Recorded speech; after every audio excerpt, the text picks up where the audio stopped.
let's go through a little bit of introduction of the subject.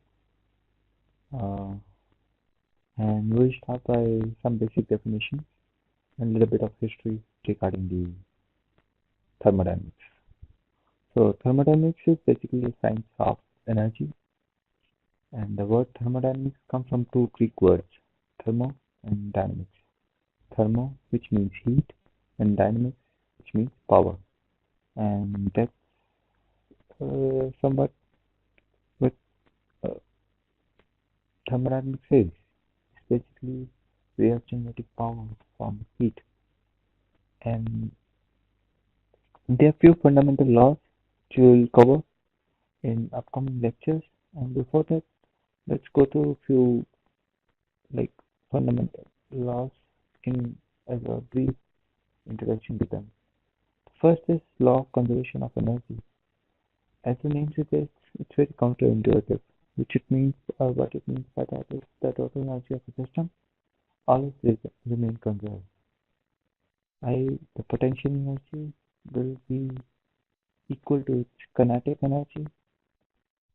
Like sorry about that. Let's say a certain object is placed at the top of a hill.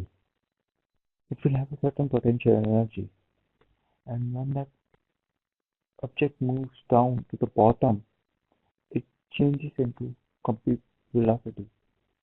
So that the total potential energy which it had at the top of the hill will gets converted to the kinetic energy in the system.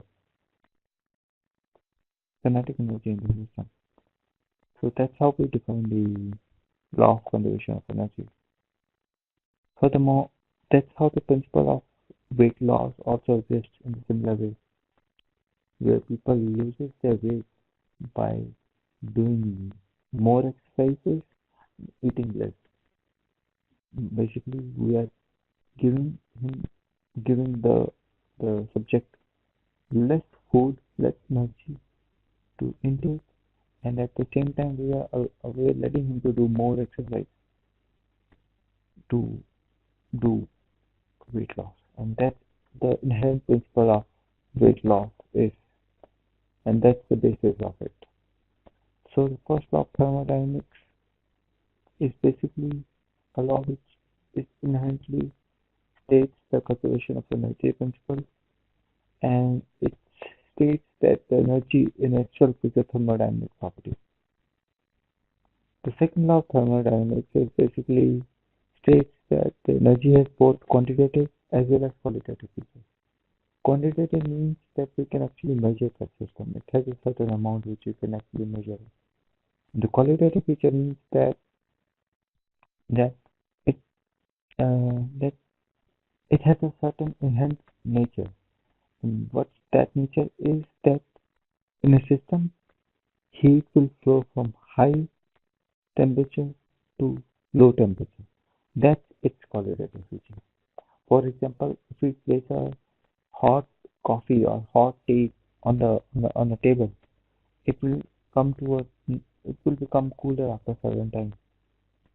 That's because the heat is actually flowing outward from hot coffee inside the cup to the colder outer environment.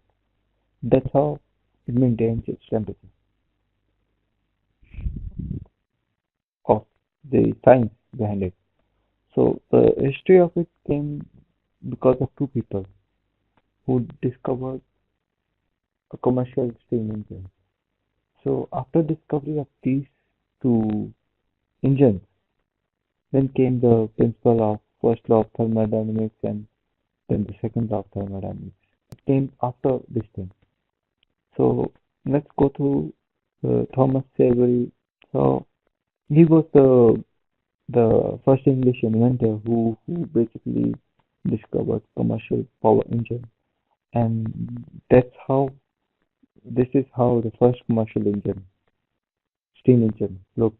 And how it worked was it generally used to pump up water from certain level to a certain level, and it was a very inefficient slow engine, but it still ha- gave the basis for further uh, studies and further development of the science of thermodynamics. And then came the Thomas Newcomb invention.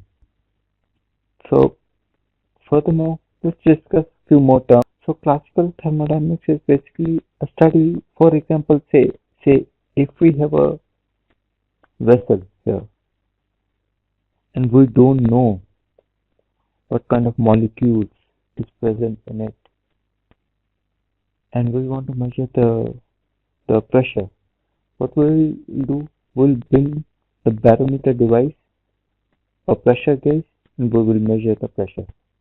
We don't need to know what kind of gas is inside it or what kind of material is present inside it. We don't need to know how many molecules are present in it. We just can measure it by using a certain device. So that kind of study in which we don't really worry about the microscopic nature of our material is is what we define in classical thermodynamics. And statistical thermodynamics is actually a study in which we actually take into consideration what individual atoms are doing in the system. And that's how we define statistical thermodynamics. So I'll end this lecture here. Please subscribe, share your comments, tell me your advice so that we can move ahead.